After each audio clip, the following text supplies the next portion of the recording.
Let me ask you something you probably haven't answered honestly in a while. When you are alone, genuinely alone, without the screen, without the background noise, without the steady stream of input that fills every available gap in the modern day, what do you feel? Is it peace? The specific, quiet, genuinely restful quality of someone who is comfortable in their own company? Or is it something else? Something closer to unease, a restlessness that arrives almost immediately, a reaching for distraction that happens before you have consciously decided to reach, a specific quality of discomfort in the silence that makes you want to fill it with almost anything rather than allow it to continue. Most people, if they answer honestly, describe the second experience, and most people, if they reflect on why, land on the obvious explanation: they are lonely, they missed other people, they are social creatures who need connection, and the absence of connection produces the natural, understandable discomfort of an unmet need. This explanation is not wrong. Human beings are genuinely social. The need for genuine connection is real and significant,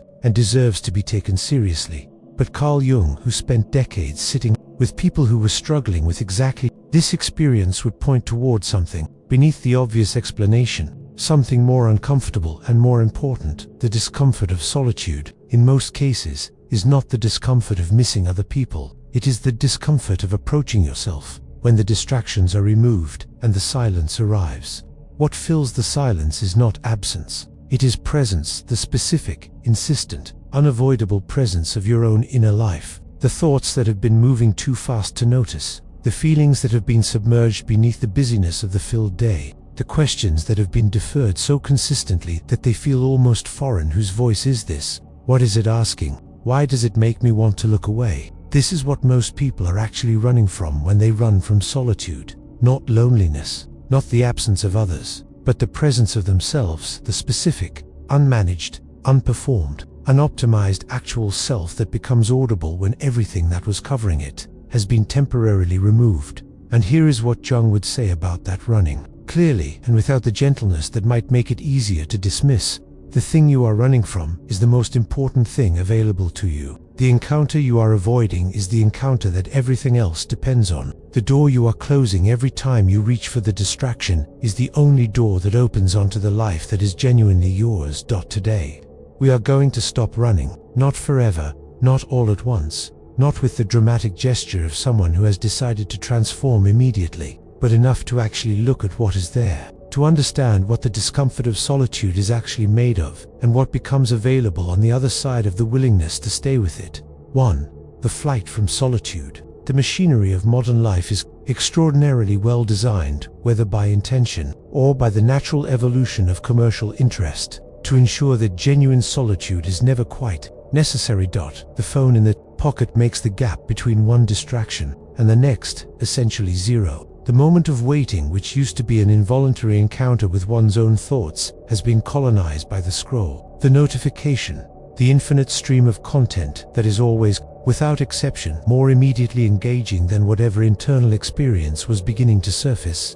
The result is a specific and historically unprecedented condition, a generation of people who have become genuinely unfamiliar with their own unmediated inner experience, who have spent so little time in genuine silence, silence from external input, not merely silence from external noise, that the experience of it produces not peace, but something closer to panic, the specific, urgent restlessness of a system that has been trained to expect continuous stimulation and that experiences its absence as emergency. This is not a moral failure. It is the entirely predictable response of a nervous system that has been conditioned, through years of reinforced behavior, to equate stimulation with safety and silence with threat. The phone reach happens before the conscious mind has had a chance to decide anything. The television goes on with the automatic quality of a reflex. The busyness is created when genuine busyness is unavailable, from the raw material of whatever can be found to be busy about, because the alternative, the genuine, unoccupied, unmediated encounter with one's own interior carries a specific quality of threat that most people have never examined clearly enough to understand.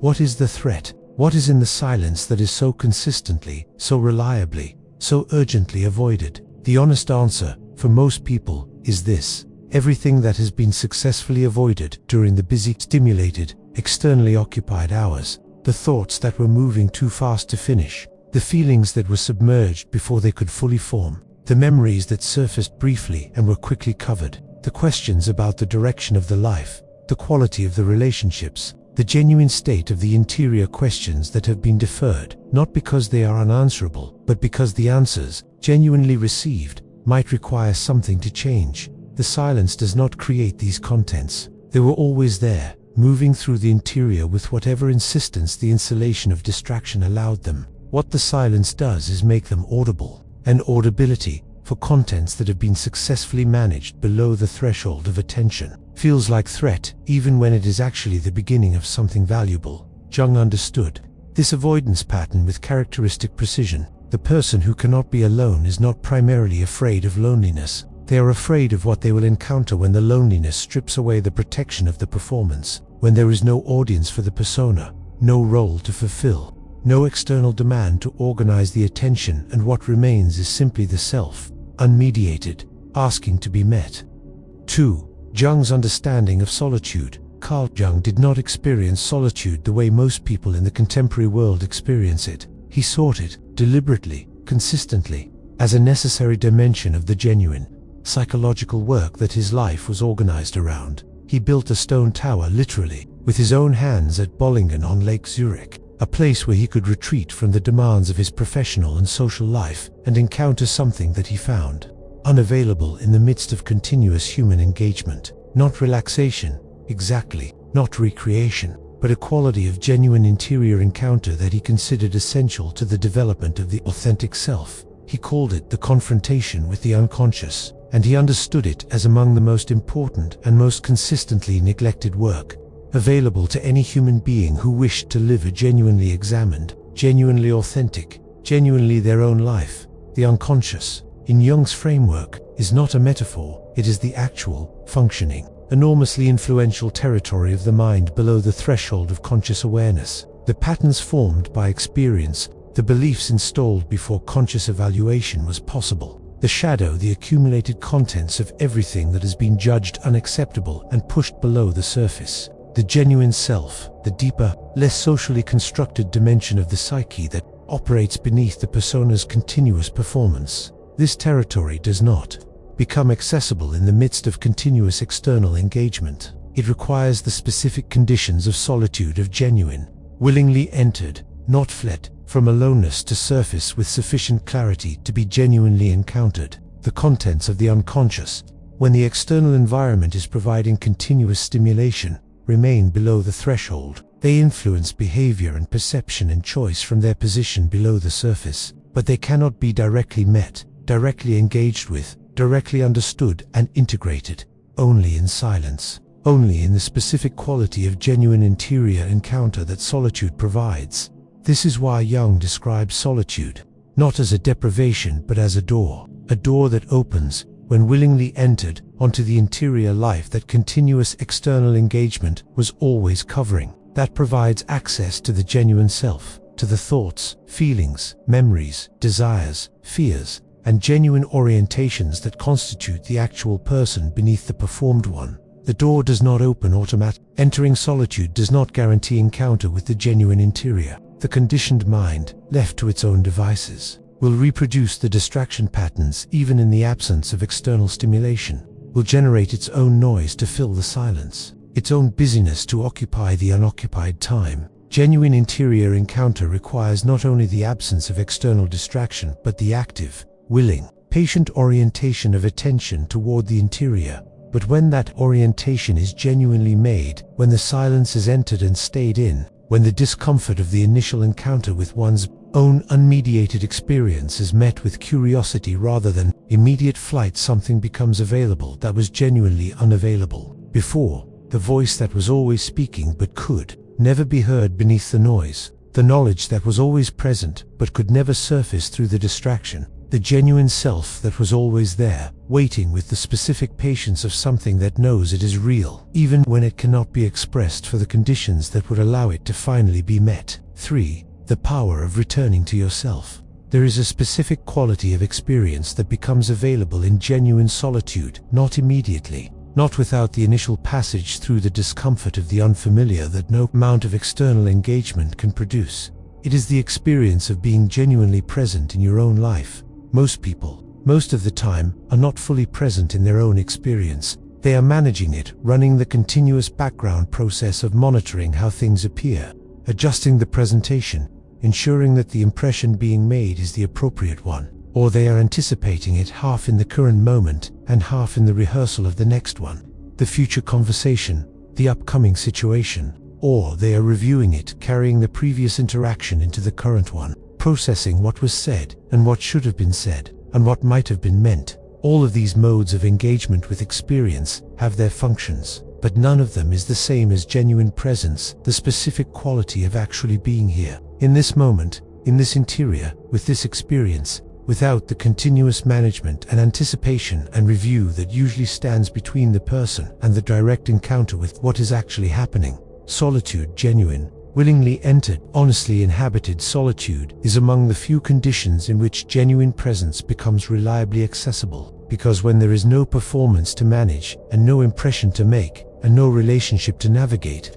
the energy that was invested in all of those activities becomes available for something else, for actual attention, for the specific quality of being fully in one's own experience, rather than partially in it, and partially in the monitoring of it. And in that quality of genuine presence, something happens that is difficult to describe to someone who has not experienced it, but entirely unmistakable to someone who has. The sense of being, not doing, not performing, not achieving, not managing, simply, genuinely, fully being, present in the specific texture of this moment, this interior, this actual experience of being alive. Jung understood this quality as the beginning of genuine individuation, the specific experience of being in genuine contact with the self that lies beneath the persona, not the performed self, not the socially constructed self, not the self as it appears in the mirror of others' regard, but the actual, immediate, living self, the one that is always present and rarely fully met.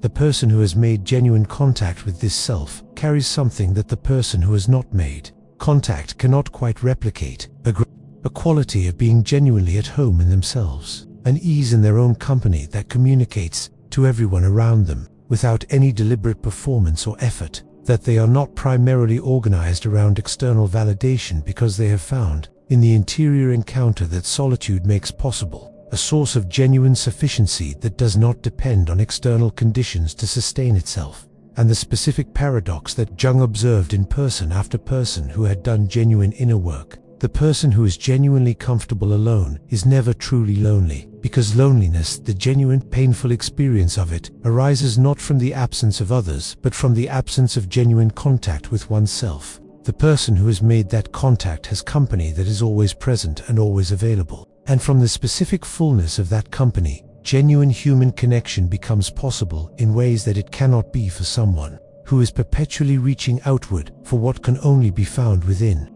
4. Solitude or freedom. Here is the reframe that changes everything about how solitude is experienced. Solitude is not the absence of connection, it is the presence of something specific and irreplaceable. The freedom to be entirely, unperformatively, unapologetically yourself. Think about what that means in practical terms. In solitude, there is no one whose impression of you requires management, no one whose expectations of you need to be met, no one in relation to whom the persona needs to be adjusted, maintained, or performed. The entire energetic expenditure of the continuous, social negotiation of identity simply stops being required, and what fills the space that the negotiation was occupying is not emptiness, it is self, the actual, genuine, unfiltered experience of your own mind, its characteristic movements, its genuine preoccupations, its real aesthetic preferences, and real intellectual interests, and real emotional textures, all of it available for direct experience, rather than filtered through the continuous process of social optimization.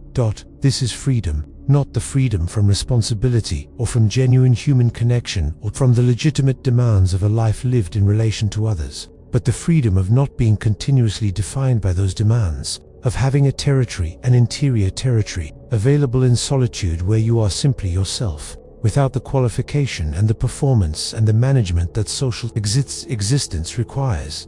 Jung recognized this freedom as among the most significant available to a human being, not because solitude is better than connection. Genuine connection is among the most nourishing experiences possible, And the person who retreats from connection entirely has not found freedom but a different kind of prison. But because the freedom of genuine solitude is the precondition for the freedom of genuine connection, you can only genuinely connect with another person from a position of genuine selfhood. If you have not encountered your actual self, if the interior that you are bringing to the connection is primarily the performed self rather than the genuine one, then what is connecting is not you. It is your persona. And persona-to-persona contact, however warm and however sustained, is not the same thing as genuine human encounter. The person who cannot be alone cannot be genuinely with anyone else, because genuine togetherness requires genuine selves, and genuine selves are found, first and always, in the interior encounter that solitude makes possible. This is the specific paradox that gives this section its heading. The person who has learned to inhabit solitude with genuine comfort, who has done the work of meeting themselves honestly in the quiet, discovers that they are, for the first time, genuinely free. Free from the compulsion to fill every silence with external content. Free from the specific anxiety of someone whose sense of their own reality depends on continuous external confirmation. Free to be present in their own life, rather than managing its impression. And this freedom, visible in the specific quality of someone who is genuinely at home in themselves, is, as Jung observed repeatedly, one of the most magnetic qualities available, not because it is performed or projected, but because it is real. Because the person who has found their own interior center carries a quality of self-sufficiency that is, paradoxically, deeply attractive to others, not because they need no one, but because they need no one to tell them who they are. We have traveled today through 4 dimensions of one of the most misunderstood experiences available in human life. From the honest recognition that most people are not running from loneliness, but from themselves, from the unmediated encounter with their own interior, that solitude makes unavoidable. Through Jung's understanding of solitude as a door, rather than a deprivation as the specific, willingly entered condition that makes genuine interior encounter possible. Through the discovery of what that interior encounter actually produces, the specific quality of genuine presence, genuine self-knowledge, and the groundedness of someone who has found their own center rather than depending on others to provide it. And finally, into the reframe that changes everything, that solitude is not the absence of freedom but its clearest expression, the freedom, available only in genuine aloneness, to be entirely and unperformatively yourself. The discomfort of solitude that most people experience is real. It is not imagined, and it does not deserve to be minimized. But it is worth understanding precisely what it is the discomfort of, because when that is understood, the response to it can shift. It is not the discomfort of something bad, it is the discomfort of something true, of the self, stripped of its performance, present for the first time in a while without the protection of the distraction, asking, with the specific insistence of something that has been waiting to be met.